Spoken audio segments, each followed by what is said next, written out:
What's up, everybody? This is Dingbat here again for episode 3 of the Be a GM series I am producing with the Boston Bruins. I actually had some recording difficulties uh, when I previously tried to record this. For some reason, it got all screwed up, the audio and everything. Still a little bit new to this. Sorry about that. I can give you basically a brief recap of what happened. Last time I left you at the end of episode 2, the team was 20-12-6 with 46 points, 3 points behind Detroit in the division. Over the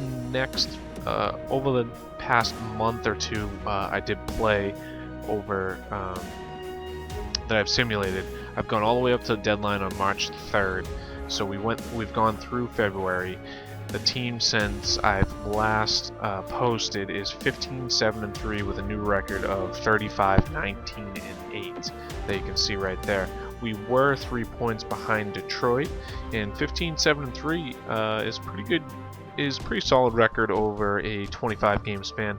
However, Detroit is now flipped with Montreal. Montreal, we had I believe, 2-point lead on. They had 44 points last time we looked at them. We do have a game in hand, but they are now 4 points ahead of us, actually. So they've actually been on fire the last 25 games or a month and a half. I'm not exactly sure if they played the same amount as we did. We still have been playing very well. Opened up that lead for the wild card. We are now, if you can see here, 4th place in the Atlantic is at 73 points, and 4th place in the Metropolitan is now 70. So 70 points is actually in the playoffs. 69 is the next closest, which is New Jersey and Florida. So they're the outside looking in. So we in reality have about a 8 or 9 point lead up on the wild card. We're just trying to get in the playoffs. Obviously, you'd like to have the higher seed, but as you all know, I'm sure it's just about getting into the playoffs that really matters. We've been playing very well. One of the things I did edit over the last 25 games is the first 38 games when we went 20-12-6.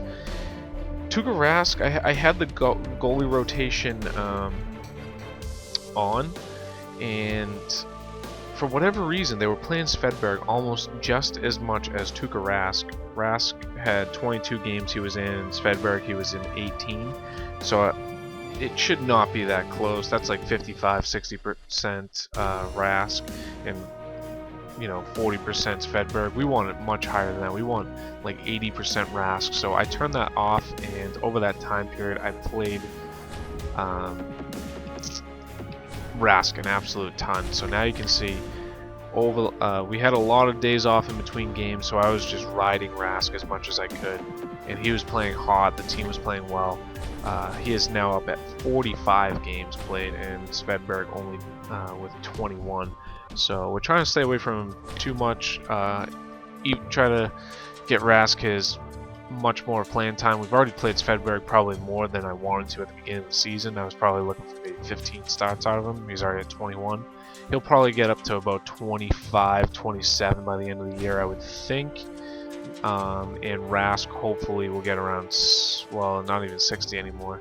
So maybe Svedberg will be like 24, 25. And Rask will try to get close to 60, but he'll be just under, probably 55 or so. We already kind of lost some games with Svedberg playing so much at the beginning. But Rask is playing well. Goals against average 2.2, 25-10-6, save percentage 926. So clearly he has been the star. He's been helping us out. We had some injuries over the last month and a half, 2 months as well. Louis Eriksson was out of the lineup for a short period of time. I believe we are all healthy right now. Let me go to the injury report. When I'm over there, I can show you that we did actually. It's under here. We did actually make a couple small trades over that time. Okay, so we do have a couple still injuries that are hurting the team. Dennis Seidenberg is out right now. Danny Paille is out right now. Forgot about those.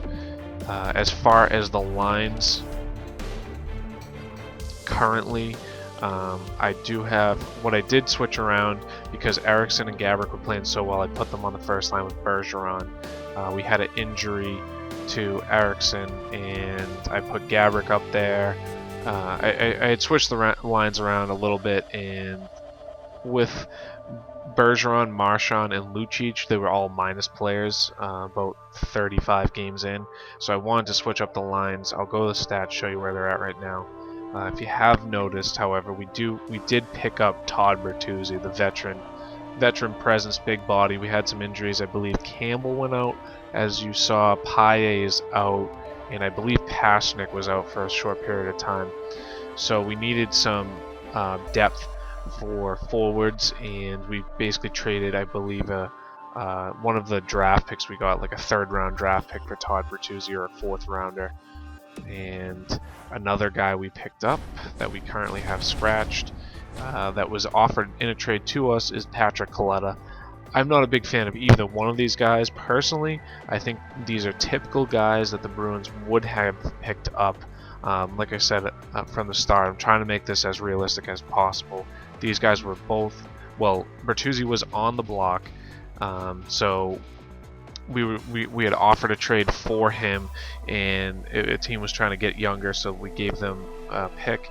And for Kaleta, they were also looking for, I believe, a prospect, so we sent a young prospect for him. He had low potential in the AHL, so it wasn't much to give up for either one of these guys, and they were also low salaries for 1 year, which really helped us out. We haven't changed much on defense. Defense, we're still running the same people. Seidenberg would be playing with Chara if he was in the lineup. Kevin Miller is playing right now. We also still, I believe, have Bartkowski, who's scratched, I believe. Maybe he's not. Maybe he's down in the AHL. I can check on that, but as of now, Kevin Miller is in the lineup. So let's check the roster moves.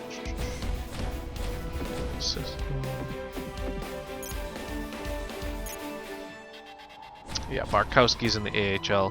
We had Koklachev up for a few more games, and same with Seth Griffith. I can go show you the stats now, give you a little bit more of a recap on that. I gave you a little bit. You might have quickly seen them as I was going to the goalies. Tuukka Rask is really just playing the lights out and helping us with all these injuries we've been suffering for this season. And let's see, Gaborik was actually turned out to be a awesome pickup, a great fit. We needed that veteran scorer sniper on our first line, or one of our top two lines, top six forward. Yeah, as you can see, Eriksson missed, I think, 62 games where we're at, so he missed 4 games. Bergeron, I think he was in the first episode. Hamilton might have missed 1. Soderberg was out for a few. We had some injuries on our, Pasternak was out for a few. Spooner and Campbell. Had some injuries on our lower lines. Gaborik has been playing phenomenal. He's a +9, 22 goals, 57 points, almost a point a game player. Eriksson has been playing great too. They've been on the same line all year. Currently, I switched them with Bergeron. He's much closer to even than he was before. I think at one point he was -6. Marchand's still -11, and Lucic is actually a +3. So we'd like to see that line turn around. Lucic, Marchand, and I believe they're with Soderberg right now, who's a +11 as well. Even though he's been playing most of the season with Gaborik and Eriksson. Just try to switch it around, give some different guys a look. Dougie Hamilton, been very pleased with that. 33 assists, at more than a half of an assist a game. So basically every 2 games he's getting at least an assist. 44 points on the year. Team is playing very well right now. Spooner, as you can see, has not been playing that great. Fourth line has been slacking. Him and Pasternak are both negative players, along with Campbell. So the fourth line, we are a little weak on our depth. It's going to be we're tied up against the cap right now, so it's going to be hard to make any moves. So I don't think we're going to make any additional moves at the deadline. I've thought about it. Let me go to the budget and show you guys. Yeah, 66.5 against the cap, and so we have about 2.5, a little less than 2.5 million to work with. So we'd have to dish away some money if we were going to take anyone on, unless they were a mill or two. I can show you the free agents. I did look through the trade. Excuse me, not the trade block. The trade block. See who was out there. I didn't see anyone particularly intriguing, except for a couple of guys who are about 4 million. But I'll show you that after the free agents. Let's see. Yeah, picking in a lot of these guys. Yeah, the guys that you would want, like a Penner, we did offer him a contract. He turned it down for about 1.8. We could acquire him. He's 83 overall. You know what? I might actually go back and offer him a little bit more. Just give him the flat 2 million since we do have 2.4 left. He would be a great fit on one of the lower lines. I think we should be all set on defensemen. We're a little weak on the back end, but Seidenberg is out right now, so our 5th and 6th defensemen should be McQuaid and Krug, which I'm pretty happy with. And without spending too much money on like a Pickanen or a Morris for just the rest of this year, I'd like to roll with Miller and Miller as our 7th defenseman. So let's check the trading block real quick, and then maybe I'll offer Dustin Penner another contract, see if we can scoop him up for a little bit more depth going down the road. We did pick up Coletta. I don't see us playing him. I'm not sure. I thought his I don't know. If we really hurt on injuries, we might put him in, and it'd be nice to not see Kokochev or Griffith be called up if we do make the playoffs and have to battle through some injuries. So let's take a look here. I don't think there was too much. We'll go through one by one on the teams. I'm just going to quickly skip over the team if it's nothing over 80. Andre Mazzaros, as you can see, is 4.1 million. Can't really afford him as a depth defenseman. Calgary, not much to offer. Carolina only has a goalie. Chicago, obviously not offering up anything too much. Colorado, we already looked at earlier in our well, it might have not been in the second video, it might have been in my first try at this video, but there is Danny Briere, Jerome McGinley, and Brad Stewart. All the contracts are a little bit too high. We need to dish out some cap, and I don't think it's really necessary to try to do that because they're probably looking for prospects anyways, so it probably wouldn't be too realistic. Letestu, we don't really need a center, we would need a winger, I would think, if anything. Enroth, we don't need a goalie. Patrick Eves wouldn't be too bad, he's only 0.6 million. I think I'd rather have Penner though. Even though he is 2 million, we might as well go all the way to the cap, especially if we can get Penner on a 1-year deal. Hunt, and a lot of the reason I don't really want to make a trade or a splash in the trade market is because we'd have to give up some prospects, and I'd really like to keep the prospects right now, especially when we're not going to be able to get too much in return. Yager would be a nice fit to see him back here, or Sean Thornton, but they're not really bringing the scoring, or, well, Thornton wouldn't be bringing the scoring. Yager's a little bit expensive, so once again, wouldn't be that great of a trade partner. Matt Cook, we already went over. We don't want to see him at all. Terrible hockey player and just all-around douchebag. Lubomir Vizhnovsky, too expensive, nearly 5 million. Boy, that's a bad contract. Jesper Fast, no one even remotely close to that good.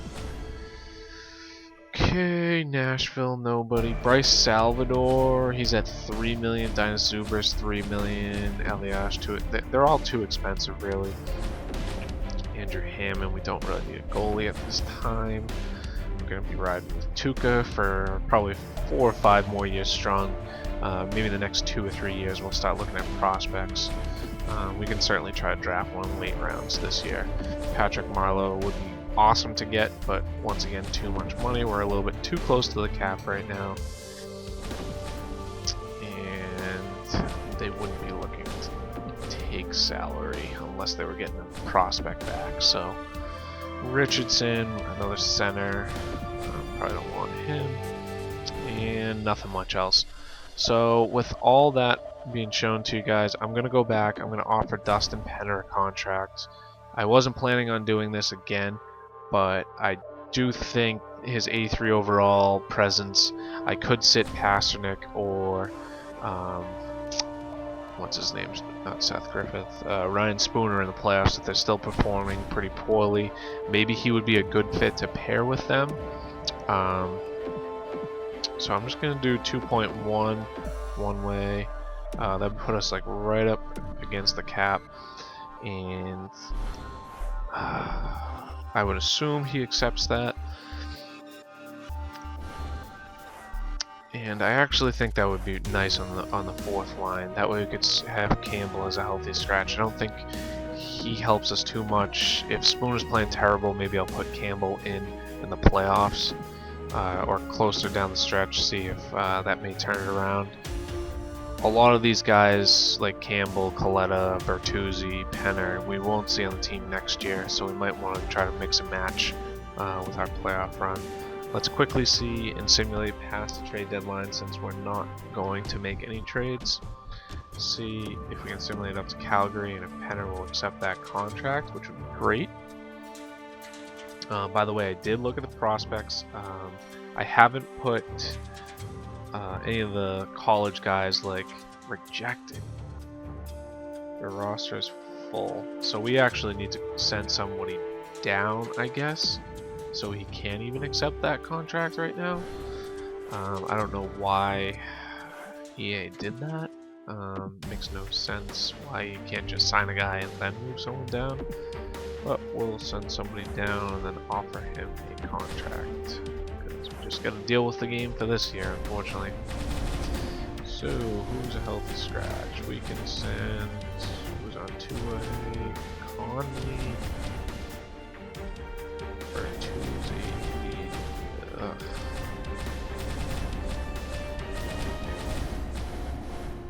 You know what, we can release Coletta.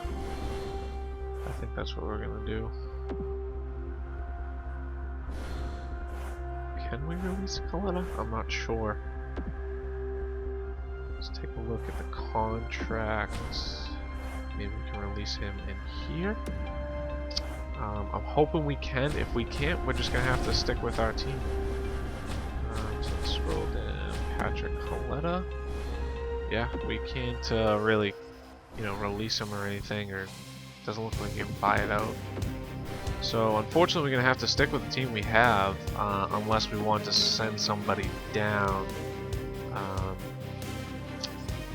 And I don't really want to send Spooner down.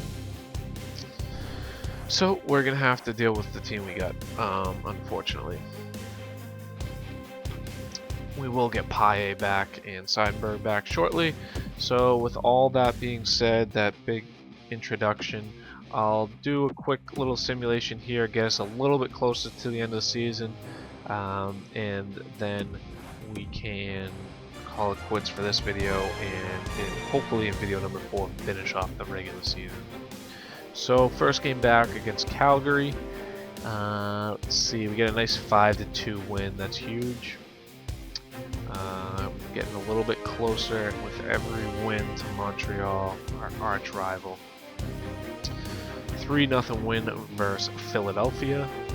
And we do get a loss versus Detroit. Hopefully I stop that quick enough because I'm going to put Svedberg. Oh no. Yeah, back-to-back losses. I'll put Svedberg in versus Tampa Bay. Alright, we're back to the calendar, and I have put Svedberg in for this game. Back-to-back losses for Rask. I don't want to overwork him too much because we have been playing him a lot. Seidenberg is back, so I'll edit that, and I will get back to that Tampa Bay game. So what I did do there is I actually sent Coletta down. He was on a one-way. As you see, we lost with Svedberg there, 4-0. So we're gonna go right back to Tuukka Rask for the next few games. I did send try to send Patrick Coletta down to the minors. I'm not sure if he cleared waivers. I will let you know once we go to our roster moves. See if he did make it down to our AHL squad. Oops. Patrick Coletta did make it down, so he did clear waivers. He was on that one-way contract. I could have done that to pick up Penner, but I knew we were getting some people back, so I didn't want to have to. You know what? Let's say we have 19 skaters. Can we call him up?